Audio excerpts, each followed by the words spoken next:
सहनावतु सहनौ भुनक्तु सह वीर्यं करवावहै तेजस्विनावधीतमस्तु मा विद्विषावहैः। ओम शांति शांति शांति। कठोपनिषद आणि कठोपनिषदामध्ये असणारे पहिले जे नचिकेताने यमाकडे वर मागितले, पहिला वडिलांचा असणारा राग शांत व्हावा, दुसरा अग्निविद्या आणि त्या अग्निविद्येच्या अनुषंगाने स्वर्गातील लोकापासून ते ब्रह्मलोकापर्यंत लोकांची प्राप्ती, ज्याप्रमाणे पुण्य संचय त्याप्रमाणे लोकप्राप्ती। जसा तुमच्या अकाउंटला जेवढे बॅलन्स आहे त्याप्रमाणे, ज्याप्रमाणे आपण काय करतो त्याप्रमाणे देश विदेशामध्ये कमी अकाउंटला पैसे असेल तर काय म्हणतो नेपाळपर्यंत ठीक आहे, आणखी जास्त असेल तर युकेला जातील, आणखी जास्त सिंगापूरला, आणखी जास्त जर्मनला, आणखी जास्त अमेरिकेत। ज्याप्रमाणे त्या अकाउंटला पैसे आहेत त्याप्रमाणे त्या देशाची त्या लोकाची आपण प्राप्ती करून घेतो। त्याप्रमाणे तर ज्याप्रमाणे पुण्यसंचय आहे त्याप्रमाणे अधिक पुण्यसंचय म्हणून यज्ञो दान तपश्चैव पावनानि मनीषिणा संख्या, या तीन गोष्टी ज्या आहेत त्या शेवटपर्यंत साधू जरी असला, संन्यासी असला, साधक असला, या तीन गोष्टींचा त्याग करून यज्ञ तप आणि दान यातली एक तरी गोष्ट, प्रामुख्याने तीनही यांचा कधी त्याग करून, कारण का या पावन आणि मनीषिणा, जे मनीषी आहेत, जे साधू आहेत, संत आहेत, महात्म्य आहेत, हे जे आहेत या सर्वांना काय करतात ते कायम पावन म्हणजे शुद्ध करण्याचं काम, त्याच्यामध्ये तेजस्विता ओजस्विता भरण्याचं जे काम आहे हे करतात। म्हणून याचा कधीच त्याग पाहिजे, म्हणून नित्य नेम नामी सांगितलं, तो प्राणी दुर्लभ सांगितलं, लक्ष्मी वल्लभ तया जवळी सांगितलं का, नित्य नेम नामी, नित्याची असणारी साधना ही आहे, हे अत्यंत महत्वाची। जसे स्वयंपाकघरामध्ये असणारी भांडी जी आहेत ही काय करायला लागतात आपल्याला, नित्य दररोज महिलांचं कामच ते, सकाळी उठल्यानंतर अथवा रात्री सगळी काय असणारी जेवढी भांडी आहेत ही काय आहे दररोज काय करणार, घासून स्वच्छ पुसून ठेवणार। त्याचप्रमाणे इथे हे अंतःकरण स्वरूप काय हे सुद्धा काय हे भांडच आहे, याच्यावर काय दररोज काही ना काहीतरी किलमिश व्यवहारामध्येच्या अनुषंगाने त्याचे राग काम क्रोध लोभ काही ना काहीतरी किलमिश निर्माणच होणार। आणि मग ते किलमिश जे आहे ते किलमिश नष्ट करायचं असेल तर काय केलं पाहिजे, नित्याची साधना, म्हणून नित्य नेम नामी तो प्राणी दुर्लभ सांगितलं। एकच माळ असेल पण ती नित्याची असावी। मी सकाळी एक माळ रामकृष्ण हरी ओम नमः शिवाय ओम नमः भगवते वासुदेवाय जे काही असेल तेवढं मी जे आहे ते झाल्याशिवाय पुढे काही करत नाही। ज्ञानेश्वरीच्या असणारा ओव्या का होईना मी नित्य वाचतो, त्यानंतरच मी घराच्या बाहेर पडतो। गीतेचे असणारे एक अध्याय 10 श्लोक मी नित्य वाचतो, त्यानंतर पुढच्या कामाला जातो। ती जी नित्याची साधना आहे ही कधीतरी नैमित्तिक साधनेपेक्षा कधी पण आपल्याला काय तारणारी ठरते, कारण का दररोज येते बचत येते आपली दररोजच्या आयुष्यामधली, काय जशी बचत आहे। पहिल्यांदा ते असे लहान लहान मातीचे गल्ले यायचे असे बारीक बारीक, आता ते सगळं गेलं, आता सगळं पैसेच आता बघायला मिळत नाही। तुमचं GP आणि ते गुगल आल्यापासनं PM काय जे सगळं जे आल्यापासनं पैसा म्हणून बघायला मिळत नाही, सगळं काय ट्रान्सफर। मग ते मातीचे असणारे गल्ले त्याच्यामध्ये मग काय जे काही बाजारावरनं महिला मंडळ येतील किंवा कोणी येतील काहीतरी त्याच्यात 10 रुपये 20 रुपये नित्य टाकल्यानंतर काय होणार आहे, ते साठत त्याचा संचय झाल्यानंतर ते काय होणार आहे, तो एकदम आपल्याला तो संचय प्राप्त होणार, कारण त्यासाठी काय नित्य केलंय, एवढं दररोज 10 रुपये 20 रुपये दररोज टाकतायत त्याच्यामध्ये। त्याप्रमाणे इथे सुद्धा साधकाला काही ना काहीतरी, माझी ही नित्याची साधना आहे, मला हे केलंच पाहिजे कुठल्याही परिस्थितीमध्ये काही हो, पण मी हे सकाळी एवढं माझं काय असेल चिंतन नामस्मरण माळा जप मी केल्याशिवाय पुढे जाऊ शकत नाही। अशा प्रकारची जी साधना आहे लक्ष्मी वल्लभ तया जवळी सांगते, ती असा जो साधक नित्य साधना करणारा आहे त्याच्या साक्षात भगवंत त्याच्याजवळ काय करतो, नित्यवास करतो. आणि म्हणून याकरता म्हणून नित्याची साधने या ठिकाणी सांगितली. आणि म्हणजे अशा प्रकारे इथं सुद्धा मग काय त्या अनुषंगाने, त्या साधनेच्या अनुषंगाने पुण्यसंचय आणि पुण्यसंचयाच्या अनुषंगाने अगदी जे कार्य आहेत किंवा अग्निविद्या जी आहे दुसऱ्या मंत्राच्या द्वारे किंवा दुसऱ्या वराच्या द्वारे त्याच्याद्वारे त्याची पूर्तता केल्यानंतर त्याचा पूर्ण विस्तार कालच्या पाठामध्ये आपण पाहिला. 17वा, 18वा, 19वा हे 3 जे मंत्र आहेत ते तिन्ही मंत्राच्या द्वारे पहिले जे 2 वर सांगितलेले आहे त्या 2 वरांचा असणारा उपसंहार त्या ठिकाणी केला. आणि म्हणून अशा प्रकारे 17वा मंत्र कालच्या पाठामध्ये आपण पाहिला. तृणाजिगेत स्त्रीवेत संधेंत्रिकर्मकृतजन्म मृत्यू ब्रह्मजद्यम देवमिड्यम विदित्तांचायेमागम शांतिमत्यंतमेती. अशा प्रकारे असणारा 17वा मंत्र. 18व्या मंत्राच्या द्वारे काय म्हणतात, तृणाजिगेत स्त्रेमेतद्विद्वा एवं विद्वागुश्चिन्ते नाचिकेतम समृत्युभाषान पुरतः प्रणोद्य शोकादिको मोदते स्वर्गलोके. आणि 19व्या मंत्राच्या द्वारे म्हणतात, हे शदे अग्निनचिकेत स्वर्गे यम वृणीथा द्वितीयेन वरेण एतमग्निम तवेव प्रक्षन्ते जनानस्तुतियं वरम नचिकेतो वृणीष्व.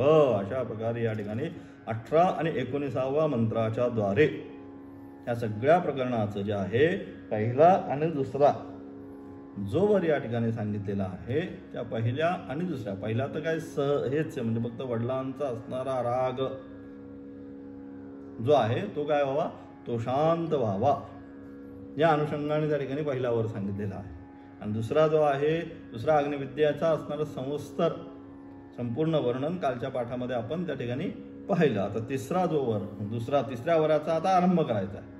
मग तिसऱ्या वराचा आरंभ करण्याच्या अगोदर पहिले जे 2 वर आहेत त्यातल्या प्रामुख्याने पहिला तर झाला विषय, परंतु दुसरा जो वर त्या ठिकाणी सांगितलेला आहे अग्निविद्या संबंधी त्याचा असणारा उपसंहार 19व्या मंत्राप्रमाणे 17, 18 आणि 19 या मंत्रामध्ये करून 20व्या मंत्रापासून जो मुख्य विषय आहे या उपनिषदांचा काय, ब्रह्मविद्या अध्यात्मविद्या ही जी आहे ती अध्यात्मविद्या त्या ठिकाणी आरंभ करतात. आणि म्हणून या ठिकाणी असणारा त्याचा असणारा पहिल्या 2 वरांचा असणारा उपसंहार या ठिकाणी करतात. काय म्हणतात, 18व्या मंत्रात अग्नि उपासना व चयन अग्नी यांच्या फळाचा व त्याच्या प्रकरणाचा उपसंहार केला. 18व्या मंत्रामध्ये सगळं काल सांगितलं कशा प्रकारे काय काय केल्यानंतर अग्निहोत्रादी कर्म कशी आहेत, म्हणजे कशा प्रकारे वयाच्या 8व्या वर्षी उपनयनापासून तो प्राप्त केलेला अग्नी कधीपर्यंत घ्यायचा आहे, त्याची असणारी उपासना शेवटपर्यंत त्या अग्नीची उपासना करायची. म्हणजे कधी शेवटपर्यंत म्हणजे शरीर शांत होईपर्यंत. आणि तोच जो अग्नी आहे त्याच अग्नीने शेवटी त्याचा दाह आहे. ही सगळी अग्नीची असणारी उपासना की त्याला शास्त्रामध्ये आपण अग्निहोत्र असं संबोधतो. की प्रातर सायं दोन्ही वेळेस त्याला प्रज्वलितच करणं आहे. त्याच्या ज्या असणाऱ्या आहुती आहेत त्या देणं आहे, सगळं ते करणंच आहे अशा प्रकारे. आणि म्हणून अशा प्रकारे त्याच्या सगळ्याच्या सारासार विचार कालच्या पाठामध्ये 18व्या मंत्रामध्ये आपण कालच्या पाठात केला. काय म्हणतात, 18व्या मंत्रामध्ये अग्नि उपासना व चयन याग त्याच्या अनुषंगाने यज्ञादी कार्य करण्याचे आहे. त्यासाठी कशा प्रकारे असणारं तर यज्ञकुंड असेल, कशा प्रकारे करावं, चतुष्कोनी असेल, त्रिकोणी असेल, गोलाकार असेल, चौकोनी असेल, आयताकार असेल, काय जे काय आहे त्याचे सगळे असणारे त्याच्या असणाऱ्या संपर्कात त्याच्यामध्ये असणाऱ्या विटा किती प्रकारच्या आहेत, कशा प्रकारे पाहिजे, त्याची साईज किती आहे, फार बारीक आणि फार डिटेल्स आहे तो विषय. अग्निकार्य होम निसता होम नाही, आपल्याला निसता यज्ञ वाटतो त्या ठिकाणी की आले केले आणि गेले. त्याच्यामध्ये प्रत्येक गोष्टीचा सारासार विचार आहे. काय कसं करावं, कुठल्या बाजूला काय असावं, कसं प्रस्तरण कसावं, काय करावं, परिसंमोहन कसं करावं, काय सगळ्या बारीक बारीक इतक्या गोष्टी आहेत त्याच्यामध्ये. कोणी कुठं बसावं, मंत्रा होता यजमान मुख्य सगळ्यांची स्थानं कुठल्या कुठल्या बाजूला असं बार म्हणजे इतकं बारीक विषय आहे तो. प्रचंड बारीक त्याच्यामध्ये गोष्टी सांगितलेल्या आहेत. त्याशिवाय त्या परमेश्वराची प्राप्ती नाही असो. आणि म्हणून त्याचं सगळं म्हणून ते चयन याग किंवा त्याच्या फलाचा असणारा आणि याच्या फलांचा व या प्रकरणाचा उपसंहार केला. अशा प्रकारे अग्निविद्येचा उपसंहार मागच्या मंत्रामध्ये केला. तृणाचिकेतः जो विद्वान पुरुष अग्निचयनाकरता ज्या संख्याच्या इष्टिका त्याचे मंत्र आणि इष्टकोपाधानाचा प्रकार जाणून नचिकेत अग्नीचे चयनरूप याज्ञ करतो की कशा प्रकारे करायचं. आता सांगितल्याप्रमाणे चतुष्कोनी पाहिजे का त्रिकोणी पाहिजे का कसल्या प्रकारे पाहिजे हे सगळं जो जाणून त्या प्रकारे तो यज्ञ करतो. अशा प्रकारे चैन रूप याग करतो. तसेच त्याची काय करतो उपासना करतो. अशा प्रकारे त्या अनुषंगाने ते यज्ञ असणारं मंडल त्या ठिकाणी तयार करून त्या अग्नीची प्रतिदिन उपासना करतो. तो काय उपासना करतो तो पुरुष. अशा प्रकारे जो पुरुष काय त्या अग्नीची उपासना प्रतिदिन करतो तो काय होतो अशा प्रकारचा असणारा तो पुरुष मृत्युपाश. जो मृत्यूचा जो पाश आहे पुनरपि जननम पुनरपि मरणम तो मृत्युपाश म्हणजे अधर्म अज्ञान राग द्वेषादी रूप जो मृत्यू त्याच्यामुळे जो प्राप्त होणार तो मृत्यू आहे. त्याचा शरीरपात होण्याच्या पूर्वीच विनाश करतो. म्हणजे या शरीरामध्ये असताना जो अशा प्रकारे अग्नीचा तो जो तृणाचिकेत आहे त्या अग्नीची उपासना करतो. त्याच्या अंतःकरणामध्ये असणारे हे सर्व अधर्म आहे. अधर्म म्हणजे दुसऱ्याला त्रास देणं हे देणं ते अमुक हिंसात्मक गोष्टी जी दैवी गुणसंपत्ती सांगितली त्याच्या विरुद्ध असणारी आसुरी गुणसंपत्ती जी आहे ते सगळा तो सर्व अधर्म. त्यानंतर अज्ञान आहे. मूल अज्ञान सर्वांमध्ये आहे. नंतर रागद्वेष आहे. काम क्रोध लोभ मोह मद मत्सर सगळे या ठिकाणी हे सगळं अशा प्रकारे अधर्म अज्ञान रागदोषादी षड्रिपू जे आपल्या अंतःकरणामध्ये राहतात आणि जे काय करतात ते आपल्या नरकाच्या वाटेवर घेऊन जातात. त्रिविधम नरकस्येदम द्वारम नाशनमात्मनः काम क्रोधस्तथा लोभ सांगितलं भगवंत. हे नरकाचे द्वारच आहेत घेऊनच जाणार. आणि म्हणून अशा प्रकारे त्याचा त्याग करायचा असेल किंवा त्याच्यावर विजय प्राप्त करून घ्यायचा असेल तर काय केलं पाहिजे. ही जी अग्नि उपासना आहे त्या अग्नीच्या उपासनेच्या द्वारे काय करतो तो अधर्म अज्ञान रागद्वेषाद रूप जो मृत्यू त्याचा शरीरपात होण्यापूर्वीच विनाश करतो. म्हणजे आत्ता असणाऱ्या अवस्थेमध्येच जिवंतपणीच. म्हणून काल काय सांगितलं ही जी विद्या आहे अध्यात्मविद्या जी आहे ही अध्यात्मविद्या त्याचं असणारं फल कुठं जाऊन उपभोगायचं नाही. याच जन्मी या क्षणी ज्या क्षणी मूल अज्ञानाचा नाश होईल सुस्वरूपाची प्राप्ती झाली तो त्या क्षणी त्याला त्याचा याच देहामध्ये म्हणून सांगितलं योग रतो वा भोग रतो वा संग रतो वा संगविहीना यस्य ब्रह्मणि रमते चित्तम नंदती नंदती नंदत्येव. अशा प्रकारे त्या एकदा तत्वज्ञानाची प्राप्ती केली त्याला कळलं मी कोण आहे.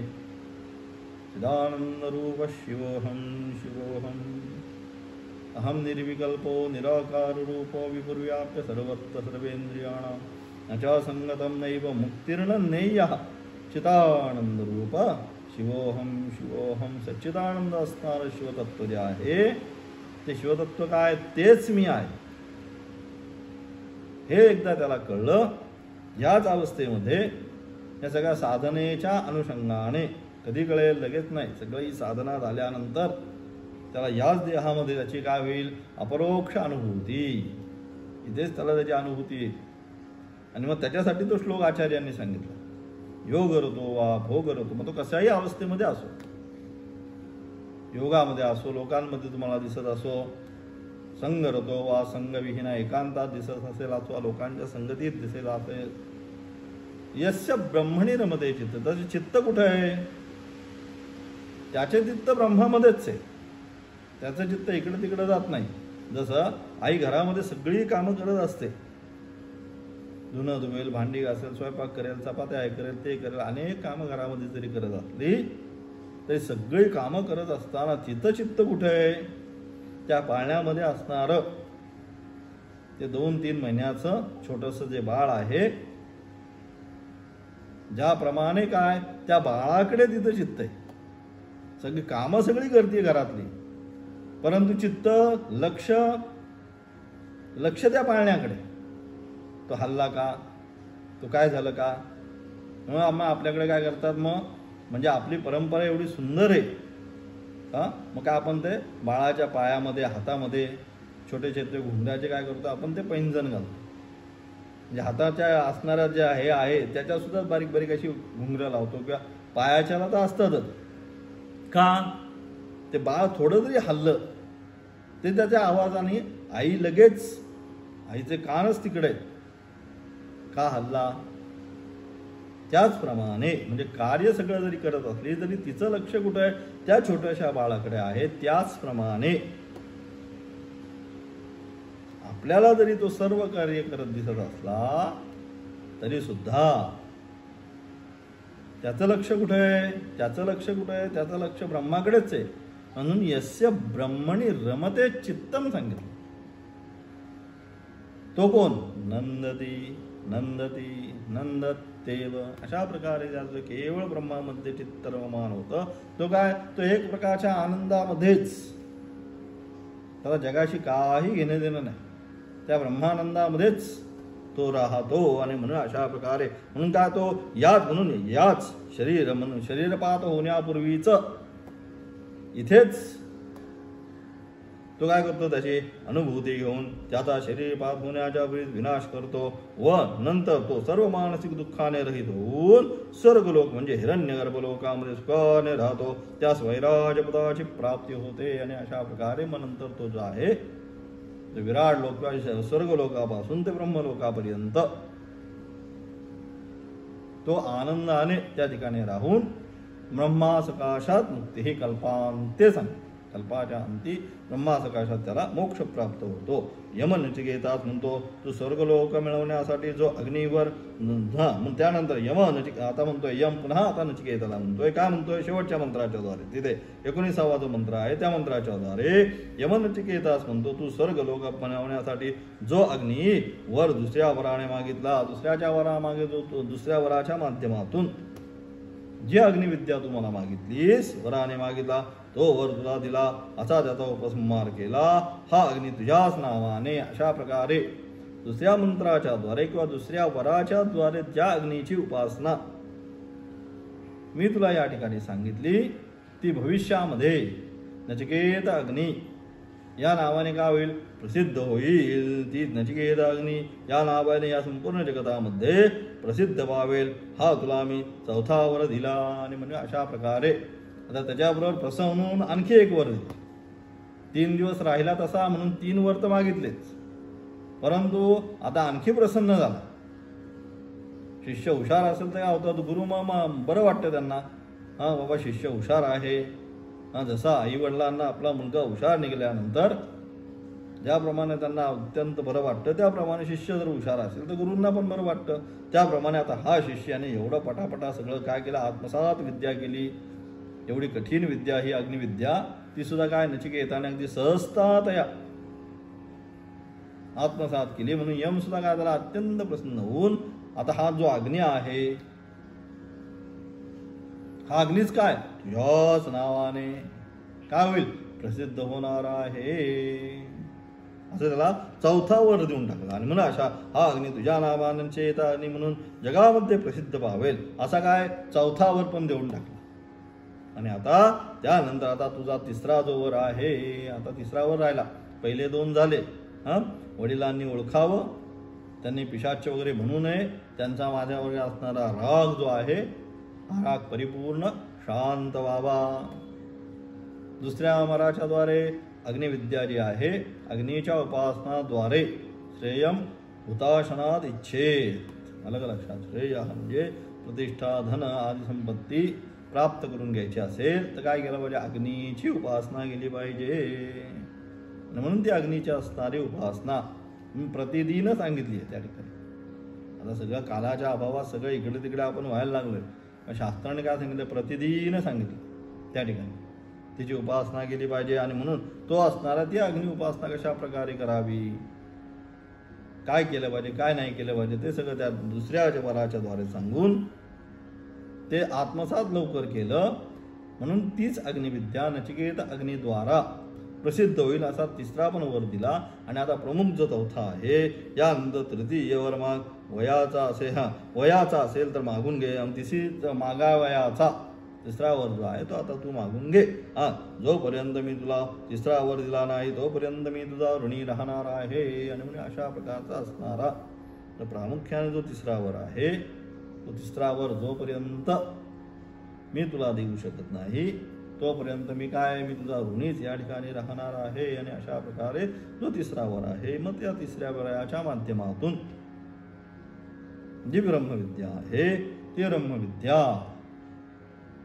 ज्या ठिकाणी कोण नचिकेत यमाच्या द्वारे त्या ब्रह्मविद्ये कशा प्रकारे आहे, ते ब्रह्म म्हणजे कायाच्या अनुषंगाने सर्व जे प्रश्न आहेत ते प्रश्न या ठिकाणी उपस्थित करून त्या ब्रह्मविद्येवर प्रकाश टाकण्याचं काम तिसऱ्या वराच्या माध्यमातून या ठिकाणी आरंभ होणार आहे. आणि म्हणजे अशा प्रकारे तो असणारा मंत्र एयम प्रेते विगत्साम निश्चय अस्ति तेकेनायमस्ति चैके एतद्विद्यां निष्ठस्तयहं वराणामेष वरस्तृतीयः. अशा प्रकारे असणारा तिसरा वर या ठिकाणी मागून त्याचा असणारं विशेष व्याख्यान उद्याच्या पाठामध्ये करणार आहोत. अशा प्रकारे असणारे पहिले 2 वर या ठिकाणी नचिकेताने यमाकडे मागून घेतले. वडिलांना शांत व्हावं, वडिलांनी मला ओळखावं, पूर्वचा असणारा राग जावा, हा पहिला वर. आणि दुसरा वर अग्निविद्या जी आहे आणि अग्नीची उपासना करून कशा प्रकारे स्वर्गादी लोकाची प्राप्तीपासून ब्रह्मादी लोकादी प्राप्तीपर्यंत कशा प्रकारे प्राप्त होतं हे सगळं दुसऱ्या वरातून सांगून तिसऱ्या वराच्या माध्यमातून आता ब्रह्मविद्येचं ज्याच्यासाठी हे उपनिषद आहे ती ब्रह्मविद्या तिसऱ्या वराच्या द्वारे प्रतिपादित करणार आहेत. त्याचा असणारा विशेष अर्थ उद्याच्या पाठाला पाहणार आहोत. ओम तत्सत.